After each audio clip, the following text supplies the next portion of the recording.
ICC test র্যাঙ্কিংয়ের শীর্ষে England. যেমনটা মঞ্জুরি বলছিল, আইসিসি টেস্ট র্যাঙ্কিংয়ের শীর্ষে ইংল্যান্ড। অন্যদিকে ঢাকা টেস্টের জন্য প্রস্তুত হচ্ছে বাংলাদেশ। সেই সাথে অনূর্ধ্ব-19 বিশ্বকাপ জয়ের 1 বছর আজ। ফুটবলের রাতে মাঠে নামছে রিয়াল মাদ্রিদ এবং ম্যানচেস্টার ইউনাইটেড। এই সবই থাকছে আজকের স্পোর্টস লাইভ। আপনাদের সঙ্গে রয়েছে আমি সৈয়দ আবিদ হোসেন সামি, সেই সাথে আমি মঞ্জুরি আজাদ। শুরু করছি ভারত ইংল্যান্ড সিরিজের প্রসঙ্গ দিয়ে। চেন্নাই টেস্টে ভারতকে 227 রানে হারিয়েছে ইংল্যান্ড। 420 রানের লক্ষ্যে ব্যাট করতে নেমে 192 রানে গুটিয়ে গেছে টিম ইন্ডিয়া। এই জয় 4 ম্যাচের সিরিজে 1-0-তে এগিয়ে গেল ইংল্যান্ড। পঞ্চম ও শেষ দিনে আরও 381 রান সামনে রেখে ব্যাট করতে নামেন দুই ভারতীয় ব্যাটসম্যান শুভমান গিল ও চেতেশ্বর পূজারা। পূজারাকে ফিরিয়ে প্রথম ধাক্কা দেন লিচ, তবে গিল, রাহানে ও পান্টে উইকেট তুলে নিয়ে ভারতকে পরাজয়ের মুখে ঠেলে দেন জিমি অ্যান্ডারসন। কোহলি একাই প্রতিরোধ গড়েন, তিনি করেন 72 run. Double centurion Joe Root হন ম্যাচ সেরা। এই সিরিজের ফলের উপর নির্ভর করছে আইসিসি টেস্ট চ্যাম্পিয়নশিপের ফাইনালে কে হবে নিউজিল্যান্ডের মুখোমুখি। ইংল্যান্ডের এই টেস্ট জয়টা র্যাঙ্কিংয়ে কিন্তু উলটপালট করে দিয়েছে। অর্থাৎ যেমনটা আমরা শুরুতেই বলছিলাম যে ইংল্যান্ডের এই জয়ে আইসিসি টেস্ট র্যাঙ্কিংয়ের শীর্ষে উঠে গেছে টিম ইংল্যান্ড। আর শীর্ষে ছিল ভারত, সে চলে গিয়েছে টেবিলের 4 নম্বরে। পয়েন্ট তালিকায় আর কি কি পরিবর্তন হয়েছে, এই পরিবর্তনের ফলে আইসিসি টেস্ট চ্যাম্পিয়নশিপের উপর কেমন প্রভাব ফেলবে তার একটি গবেষণা।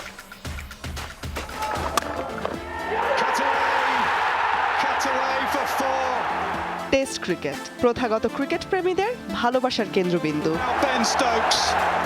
2021-এ শুরুটাই হয়েছে টেস্ট র্যাঙ্কিংয়ের পজিশন পরিবর্তনের গল্প দিয়ে। এবার হোম কন্ডিশনে ইংল্যান্ডের সাথে ভারতের হেরে যাওয়া ম্যাচ যেন সেই আলোচনার পারদের উত্তাপ বাড়িয়ে দিল। প্রথম টেস্টে ইংল্যান্ডের 227 রানের জয় দুর্ভাগ্য এনে দিল ভারতের শীর্ষস্থানে।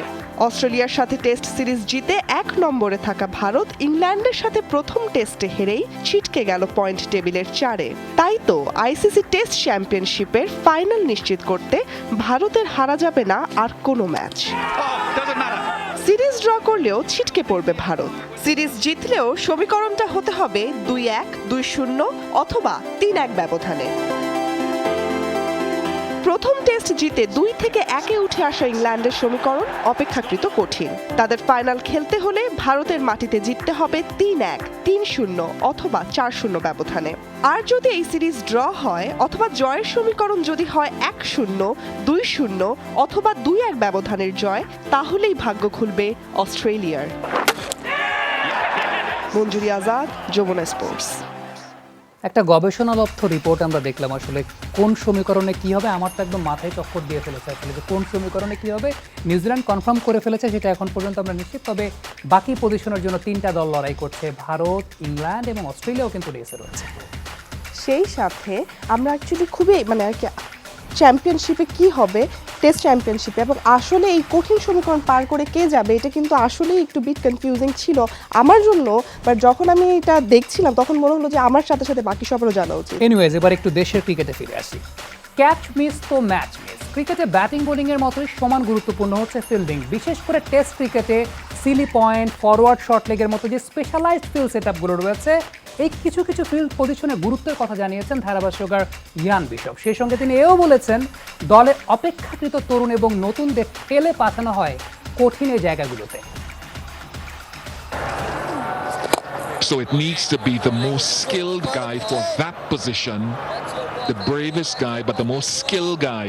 ধারাভাষ্যকার ইয়ান বিশপ বলছেন স্কিলড গাই, অর্থাৎ সিলি পয়েন্ট এবং শর্ট লেগ পজিশনের জন্য স্কিলড ফিল্ডার। এই আলোচনার আগে ফরওয়ার্ড শর্ট লেগে ক্যাচ ছেড়েছিলেন দ্বাদশ ব্যক্তি ইয়াসির রাব্বি। বিশপের প্রশ্নটা এখানেই, কেন কোনো টেস্ট না খেলা একজন ফিল্ডার ওই পজিশনে? তার মতে ক্লোজ ইন ফিল্ডিং এ দরকার ওইসব পজিশনের জন্য বিশেষভাবে দক্ষ এবং প্রশিক্ষিত ফিল্ডার। কিন্তু বেশিরভাগ ক্ষেত্রে ওই পজিশনে ফিল্ডিং করতে দেখা যায় দলের সবচাইতে তরুণ আর নতুন সদস্যটাকে। ঠিক যেন পাড়ার ক্রিকেটে ছোট ভাইটাকে ছোট হওয়ার শাস্তিস্বরূপ কঠিন জায়গায় ফিল্ডিং এ পাঠান বড় ভাইরা। তবে রাব্বিকে ধন্যবাদ, হঠাৎ পাওয়া সেই ডিউটিতে ধাতস্থ হয়েছেন খুব দ্রুতই। বিশপের স্বদেশী জিমি অ্যাডামস ক্যারিয়ার সায়ান্নে এসে ফিল্ডিং করেছেন শর্ট লেগ বা সিলি পয়েন্টে, সফলও হয়েছেন। 94-এর অ্যাশেজে ওয়ার্নার হ্যাট্রিক বলে বিশালদেহী 34 বছরের ডেভিড বুনের এই ক্যাচ তো ইতিহাসেরই অংশ। Ricky Ponting, Alastair Cook, Hashim আমলাদের মতো সিনিয়র ক্রিকেটাররাও নিয়মিত ফিল্ডিং করে গেছেন ক্লোজ ইন পজিশনে। বাংলাদেশে একটা সময় এই পজিশনগুলোয় ফিল্ডিং করে হাত পাকিয়েছিলেন মুমিনুল, কিন্তু সাদমান সাইফদের মতো জুনিয়রদের আগমনে ওই পজিশনগুলোয় অনিয়মিত হয়েছেন তিনি। সর্বশেষ জিম্বাবুয়ে সিরিজে সাইফের সঙ্গে দ্বিতীয় বিকল্প হিসেবে শর্ট লেগে তাকে দেখা গেছে। বাংলাদেশ ক্রিকেটে এই ট্রেডিশনের শুরুটা একদম অভিষেক টেস্টে। ঢাকার মাঠে সেই টেস্টে ক্লোজ ইন পজিশনে দাঁড়িয়ে 3টা ক্যাচ নিয়েছিলেন দ্বাদশ ব্যক্তি এবং ওই দলের সবচেয়ে তরুণ সদস্য রাজিন সালে। উইকেটের ভিন্নতায় এশিয়া মহাদেশে ক্লোজ ইন ফিল্ডিং এর গুরুত্ব অনেক বেশি। স্পেশালিস্ট স্লিপ ফিল্ডারের সঙ্গে যদি স্পেশালিস্ট শর্ট লেগ এবং সিলি পয়েন্ট ফিল্ডারের নিয়মিত জুটি গড়ে ওঠে, তাহলে টেস্ট ক্রিকেটের অনেক কঠিন পরিস্থিতিও সহজ হয়ে যায়। তবে বড় প্রশ্ন হচ্ছে, নিজেদের ক্রিকেট কালচারে তৃণমূল পর্যায় থেকে ব্যাটিং বোলিং এর সাথে এই বিষয়গুলোর গুরুত্ব কতটুকু অনুধাবন করা হয়। সৈয়দ আবিদ হুসাইন সামি, যমুনা স্পোর্টস। ফিল্ডিংটা কিন্তু আসলে বেশ ইম্পর্টেন্ট। এই ফিল্ডিংয়ের কিছু কিছু ছোটোখাটো ব্যাপারগুলো নিয়ে আজকে আমরা আলোচনা করবো আমাদের অতিথির সাথে। আমাদের সাথে যুক্ত হচ্ছেন রাজিন সালে, সাবেক অধিনায়ক বাংলাদেশ জাতীয় ক্রিকেট দল। রাজিন ভাই, আসসালামু আলাইকুম। আশা করছি আপনি আমাকে শুনতে পাচ্ছেন। আমাদের সময়কার অন্যতম সেরা ফিল্ডারদের একজন হচ্ছেন রাজিন সালে। রাজিন ভাই, একটু অভিষেক টেস্টের গল্পটা ছোট্ট করে জানতে চাই। আপনি সেই টেস্টের বেস্ট 11-এ ছিলেন না, 12 ম্যান হিসাবে ফিল্ডিং করতে নামলেন এবং আপনাকে ফরওয়ার্ড শর্ট লেগ সিলি পয়েন্টে ফিল্ডিং করতে পাঠানো হলো।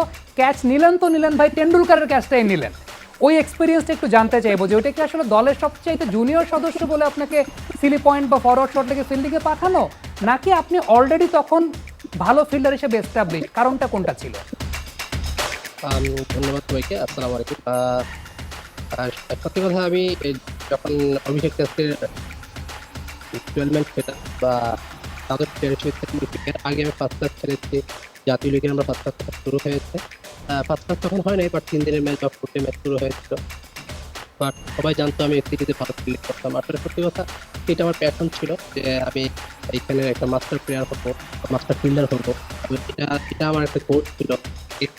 মনে করি যে এর জন্য আমি অনেক মেহনত করেছিলাম এই কাজের জন্য। এর জন্য আমি হয়তো এই জায়গায় প্রথমে অভিষেক আমি সফল হতে। রাজিন ভাই, আপনি তো এখন কোচিংয়ের সঙ্গে যুক্ত। আমার এই প্রশ্নটা আসলে খুব সরাসরি করছি, তা হচ্ছে এই যে ফরওয়ার্ড শর্ট লেগ এবং সিলি পয়েন্টের এই জায়গাটা একদম তৃণমূল পর্যায় থেকে আমাদের যে ক্রিকেটিং ট্রেডিশন, সেই জায়গাটাকে আলাদা করে গুরুত্ব সহকারে কিংবা স্লিপ এই পজিশনগুলো আলাদা করে প্র্যাকটিসের জায়গা বলি বা আলাদা করে চিন্তা করার জায়গা বলি, কতটুকু আমরা চিন্তা করি আসলে? ধন্যবাদ আপনাকে। এটা খুব ইম্পর্টেন্ট একটা প্রশ্ন করেছেন। আমি মনে করি যে আমি ফার্স্ট ক্লাস খেলেছি প্রায় 18 বছর। আমি অনেক প্লেয়ারদের সাথেই খেলেছি, বাট আমি দেখেছি যে হয়তো সিলি আমরা যেটাকে সিলি পয়েন্ট বলি বা সিলিতে বলি বা বড় শর্ট লেগ বলি, সেই বলি, আমরা যারা ফিল্ডিং করি সামটাইম আমার মনে হয় যে আমরা নিজের ইচ্ছায় ওইখানে প্র্যাকটিসটা করি না, ওইখানে দাঁড়াতে চাই না, টিমের প্রয়োজনে দাঁড়াতে চাই। যদি আমার মনে হয় যে ওইখানে যদি নিজের প্রয়োজনে দাঁড়াতে পারি বা নিজের প্রয়োজনে কাজ করি, এবং এইটা নিয়ে একটা আমার মনে হয় একটা কোর্স বা ক্লাস করা উচিত, যাতে করে এখানে স্পেশালিস্ট পাওয়া যায়। এর জন্য আমরা বাংলাদেশের কিছু প্লেয়ার আমি মনে করি যে হয়তো বা T20 বা ODI খুব ব্যস্ত হয়ে গেছে অনেক প্লেয়াররা, এই কারণে হয়তো বা এই জায়গার কাজটা খুব কম করা হয়। বাট সবসময় আমি মনে করি যে এই কাজটা যদি করতে পারে ফার্স্ট ক্লাস ম্যাচে বা যে কোনো জায়গায় নিজের জন্য হলেও যদি এই প্র্যাকটিসটা করতে পারে, আমার মনে হয় যে অনেক বেটার ফিল্ডার আমাদের বাংলাদেশে পাওয়া। রাজিন ভাই, আপনাকে খুব বেশি সময় আটকে রাখবো না, একটু জানতে চাইবো টেস্ট ক্রিকেটে তো আসলে ক্লোজ ইন পজিশনটা খুব গুরুত্বপূর্ণ একটা বিষয় এবং slip fielder, forward short leg fielder, silly point ফিল্ডারের একটা জুটিও খুব গুরুত্বপূর্ণ। আমাদের বাংলাদেশে আমরা যেটা দেখেছি, মুমিনুল একটা সময় নিয়মিত ফিল্ডিং করতেন, যখন জুনিয়ররা চলে এসেছেন সাদমান কিংবা এখন আমরা সাইফ হাসানকে দেখতে পাই, ইয়াসিরকে দেখলাম 12 ম্যান হিসেবে তিনি ওই জায়গায় ফিল্ডিং করছেন। একটা ফিক্স সেট আপ তৈরি হওয়াটা অদূর ভবিষ্যতে কতটুকু গুরুত্বপূর্ণ আসলে, বা টেস্ট ক্রিকেটে কতটুকু জরুরি যে হ্যাঁ নিয়মিতভাবে আমি এই ফিল্ডারদেরকেই দেখবো এই পজিশনের জন্য স্পেশালাইজড ফিল্ডিং করছেন? অবশ্যই এখানে অনেক প্র্যাকটিস বা অনেক মেহনতের প্রয়োজন, এবং স্পেশালিস্ট ফিল্ডার হতে হলে এখানে এই জায়গাটা নিয়ে কাজ করা আমাদের খুব জরুরি। কারণ কথা আছে যে ক্যাচেস উইথ দ্য ম্যাচ।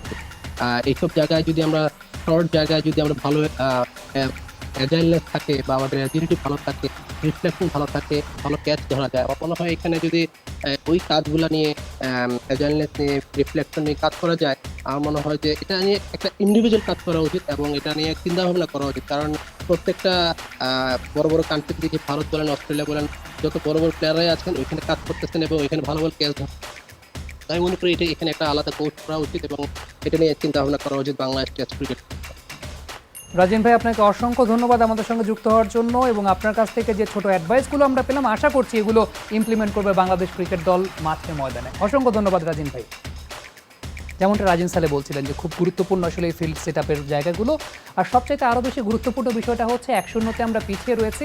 বৃহস্পতিবার থেকে শুরু হচ্ছে ঢাকা টেস্ট সিরিজের শেষ টেস্টকে সামনে রেখে মঙ্গলবার মিরপুরে অনুশীলন করেছে বাংলাদেশ এবং ওয়েন্ডিজ। চট্টগ্রামে করা ভুল থেকে শিক্ষা নিয়ে প্রতিপক্ষকে চ্যালেঞ্জ জানাতে চান অলরাউন্ডার মেহেদী মিরাজ, যেখানে প্রথম টেস্টের মতো নিশ্চিতভাবে ঢাকা টেস্টে সাকিবকে মিস করবে তার ড্রেসিং রুম। অন্যদিকে সিরিজে 1-0-তে এগিয়ে থাকা ক্যারিবিয়ানদের লক্ষ্য আরও একটি চমক নিয়ে সিরিজ জয়। প্রত্যাশার বাইরেও অনেক ভালো ক্রিকেট খেলেছে ওরা, বাট আমি মনে করি যে ওদের দিন ছিল, একটা দিন ওরা ভালো ক্রিকেট খেলেছে, এর জন্য ওরা জিতেছে। বাট 4টা দিনই কিন্তু আমরা সবাই ডমিনেট করেছি, আমরা অনেক ভালো ক্রিকেট খেলেছি। এখানে প্রত্যাশা অবশ্যই থাকবে ভালো করার, কারণ হয়তো ওরা একটা ম্যাচ জিতেছে, আমরা যদি এখানে ভালো করতে পারি, ম্যাচ জিততে পারি, তাহলে হয়তো আমরা খুব ভালো মতন স্ট্রংলি কামব্যাক করতে পারবো ইনশাআল্লাহ। মিরপুরে এখন পর্যন্ত খেলা 20 টেস্টে আধিপত্য ছিল স্পিনারদের। টাইগারদের 6 জয় পরিসংখ্যান বলছে জায়ান্টের বিপক্ষে জয় এসেছে স্পিনে। উইন্ডিজের বিপক্ষে ওই স্পিন অ্যাটাকের সম্ভাবনা বেশি। অস্ট্রেলিয়া ইংল্যান্ডের বিপক্ষে বড় ভূমিকা রাখা সাকিবের সার্ভিস এবার না থাকায় বড় চ্যালেঞ্জ থাকবে বাকিদের সামনে। পয়াভেন্যু জহুর আহমেদ চৌধুরী স্টেডিয়ামে নিজেদের স্বপ্নের খুব কাছে গিয়েও সব পরিসংখ্যানকে হার মানিয়েছে উইন্ডিজ। এই মিরপুর শেরেবাংলা স্টেডিয়ামের উইকেট কি টাইগারদের পক্ষে বানাতে পারবেন গামিনী? যেখানে সাকিববিহীন বাংলাদেশ লড়বে উইন্ডিজের সাথে, স্মৃতি থাকবে ইংল্যান্ড আর অস্ট্রেলিয়ার বিপক্ষের জয়ের। চট্টগ্রামে হারের ক্ষত এখনও শুকোয়নি। টেস্টের পঞ্চম দিনেও উইকেটে ব্যাটসম্যানরা খেলেছেন সাবলীলভাবে। উপমহাদেশের সর্বোচ্চ রান তাড়া করে জিতেছে ক্যারিবীয়রা। সিরিজ বাঁচানোর লড়াই এখন মিরপুরে, যেখানে ইংল্যান্ড অস্ট্রেলিয়াকে হারানোর রেকর্ড রয়েছে টাইগারদের। হোম অফ ক্রিকেটে 20 টেস্টের পরিসংখ্যান বলছে বাংলাদেশের 11 হারের বিপরীতে জয় 6টিতে। পারফরমেন্স বিবেচনায় বল হাতে ডমিনেট করেছে স্পিনাররাই। বিশেষ করে সাকিব, তাইজুল, মিরাজদের ঘূর্ণিতে ইংল্যান্ড অস্ট্রেলিয়ার মতো জায়ান্টদের বিপক্ষে এই ভেন্যুতেই জয় পেয়েছে বাংলাদেশ। সর্বোচ্চ উইকেট শিকারীর তালিকায় সবার ওপরে থাকা সাকিবকে সঙ্গী হিসেবে পাচ্ছেন না দ্বিতীয় ও তৃতীয় স্থানে থাকা তাইজুল ও মিরাজ। তবে উইকেটে বড় কোনো সমস্যা দেখছেন না খালেদ মাহমুদ সুজন। আপনি ফার্স্ট ইনিংসে ওয়েস্ট ইন্ডিজকে 259 বেঁধে রেখেছিলেন, তো সেকেন্ড ইনিংসে উইকেট এমন কি ভালো হয়ে গেল যেটা আপনি 395 চেস করে ফেলবে। সেটা উইকেটকে একটা এক্সকিউজ তৈরি করানোর কোনো মানেই হয় না। বলতে হবে যে ওরা ভালো উইকেট খেলেছে, আমরা ভালো করি। অতীত ইতিহাস আর পরিসংখ্যান বিবেচনায় বলা যায় এবারও মিরপুরের উইকেট হতে চলেছে স্পিন নির্ভর। ব্যাট হাতেও মিরপুরে রাজত্ব করেছেন সাকিব আল হাসান, সফল মুশফিক, তামিম, মুমিনুল রাও। আমাদের আর একটু কমপ্লেসন না হয়ে আমার মনে হয় যে ম্যাচে টিকে থাকতে, ফার্স্ট কথা হচ্ছে ম্যাচে টিকে থাকাটা ভেরি ইম্পর্টেন্ট। যে আপনি যেমন লাস্ট ম্যাচটা আমার মনে হয় যে ছোটোখাটো কিছু টেকনিক্যাল ভুল বা প্ল্যানিংয়ের ভুলগুলো ছিল, সেই ভুলগুলো থেকে বের হয়ে আসতে হবে। যেটা হয়েছে যে আমার মনে হয় প্ল্যানিংটা আমরা ডিক্লারেশনের ব্যাপারটা একটু চিন্তা করতে পারতাম। টেস্টে হোম অফ ক্রিকেটে সবচেয়ে বেশি 63 উইকেট আর 1313 রান সংগ্রাহক সাকিব নেই। এলোমেলো হবে একাদশ। সব মিলিয়ে ব্যাকফুটে থাকা টাইগারদের জন্য এই মুহূর্তে সবচেয়ে সাহসের জায়গা বোধ হয় এই মিরপুরের উইকেট। সালাউদ্দিন সুমন, যমুনা স্পোর্টস, ঢাকা। এখন যৌবন চার, যুদ্ধে যাওয়ার তার সেরা সময়। 18 বছর বয়সটা খুব দুঃসহ এবং 18 বছরের যুবারাই বাংলার ক্রিকেটে সবচাইতে বড় অর্জনটা নিয়ে এসেছিল। স্বপ্ন পূরণের 1 বছর ইতিহাস গড়ে এদিন বাংলাদেশের জন্য অনূর্ধ্ব বিশ্বকাপ জিতেছিলেন আকবর আলীরা। স্বপ্ন সারথি হওয়া আকবর আলীদের বুকে জ্বালার সেই আগুন এখন কেমন আছে জানার চেষ্টা করেছিল যমুনা স্পোর্টস।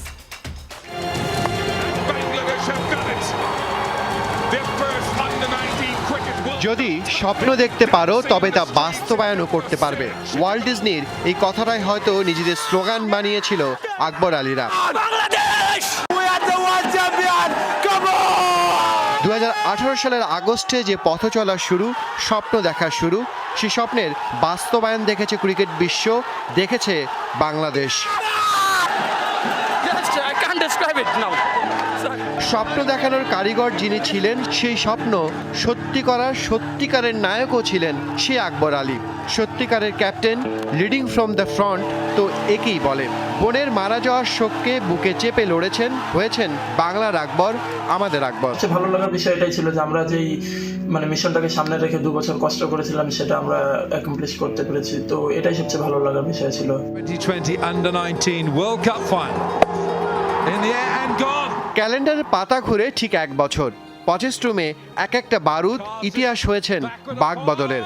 ওদের বুকে লুকিয়ে থাকা সে বারুদে আগুন জ্বালাতে পরিকল্পনা নেয় বিসিবি, কিন্তু করোনা বাধা হয়ে দাঁড়ায় শামীম, শাহিন, শরীফুলদের স্বপ্নে। প্রেসিডেন্ট কাপ বলেন কিংবা আপনার বঙ্গবন্ধু টি-20 কাপ যেটা হলো সেটাতেও আমরা অনেক কিছু শিখতে পেরেছি। আর এখন তো আমরা এইচপির সাথে আছি, তো আমার মনে হয় যে বছরটা করোনার পরেও যেভাবে আমরা খেলাধুলা শুরু করতে পেরেছি এটাই আসলে খুব ভালো বিষয় ছিল। বাংলাদেশের ক্রিকেটের ফাইনাল আর ভারত জুজু যেন একই সুতোয় গাঁথা। সিনিয়রদের দেখানো পথ নয়, সিনিয়রদের অনুপ্রেরণা নয়, নিজেরাই অনুপ্রেরণা হয়েছেন সিনিয়রদের। লাইট হাউস হয়েছেন বাংলার ক্রিকেটার। স্যালুট বাংলার যুবাদের। তাফসীর আহমেদ, যমুনা স্পোর্টস। এবার আবার দেশের ক্রিকেটে ফিরে আসি। ব্রায়ান লারাকে আদর্শ মানের অভিষেকে ডাবল সেঞ্চুরি হাঁকিয়ে ম্যাচ জেতানো উইন্ডিজ ব্যাটসম্যান কাইল মায়ার্স। বাংলাদেশের বিপক্ষে অভিষেকেই তার এই অর্জন ক্যারিবীয় দ্বীপগুলোতে তরুণদের জন্য বড় এক অনুপ্রেরণা বলে মনে করেন এই ক্রিকেটার। রাওয়ালপিন্ডি টেস্টে পাকিস্তান তাদের 370 রান ডিফেন্ড করে 95 রানে ম্যাচ জিতেছে। 17 বছর পর দক্ষিণ আফ্রিকার বিপক্ষে জিতেছে সিরিজ। পেছনের কারণ বোলিং বৈচিত্র্য। চতুর্থ ইনিংসে 2 স্পিনার ইয়াসির ও নৌমান অকার্যকর হয়ে পড়লেও 2 পেসার হাসান আলী ও শাহিন শাহ তুলে নিয়েছেন দায়িত্ব। 2 পেসার ঝুলিতে ভরেছেন 9 উইকেট, আর দিন শেষে হাসিটা তাই চওড়া বাবর আজমের। অথচ হাসিটা উবে গেছে টাইগার অধিনায়ক মুমিনুল হকের। চট্টগ্রাম টেস্টে টানা 4 দিন দাপট দেখিয়েও শেষ দিনে তার হাসি কেড়ে নেন কাইল মায়ার্স নামের অচেনা এক আগন্তুক।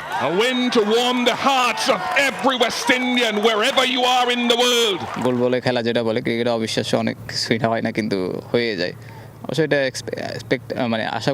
আশা করি না যে এরকম কিছু একটা হবে। একমাত্র পেসারের বৈচিত্র্যহীন বোলিং অ্যাটাক, স্পিনারদের ব্যর্থতায় জয় তো দূরের কথা 395 রান ডিফেন্ড করে ড্রটাও এনে দিতে পারেনি। টাইগারদের নিদারুণ ব্যর্থতা অবশ্য খাটো করতে পারছে না কাইল মায়ার্সের অপরাজিত 210-কে। মায়ার্সের এই ডাবল সেঞ্চুরি এখন স্বীকৃতি পাচ্ছে টেস্ট অভিষেকে সর্বকালের সেরা ইনিংস হিসেবেও। মানুষ নিশ্চয়ই এখন কথা বলবে, একজন ক্রিকেটার তার অভিষেকেই ডাবল সেঞ্চুরি হাঁকিয়েছে। এটি ক্যারিবিয়ান দ্বীপগুলোর তরুণদের জন্য দারুণ এক অনুপ্রেরণা। ইতিবাচক ছিলাম, সেঞ্চুরির পর ডাবল এসেছে, তবে আমি দলের জন্যই খেলেছি। 28 বছর বয়সে টেস্ট অভিষেক হয়েছে।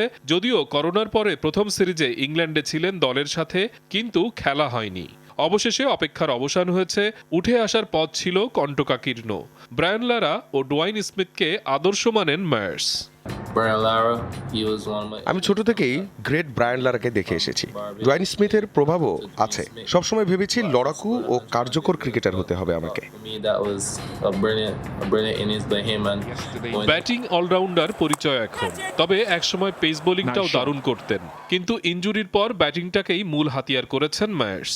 জহুর আহমেদ স্টেডিয়াম এখন শুধু মায়ার্স নয়, তার পরিবারের কাছেও সমান স্মরণীয়। শেষ দিন সাগরিকায় দিনের আলোয় অসামান্য কীর্তি করেছেন মায়ার্স, আর বার্বাডোজে সারা রাত জেগে সেই কীর্তি উপভোগ করেছেন একদা উইন্ডিজ যুব দলের হয়ে খেলা বাবা শার্লি ক্লার্ক। মনজুর মোর্শেদ, যমুনা স্পোর্টস।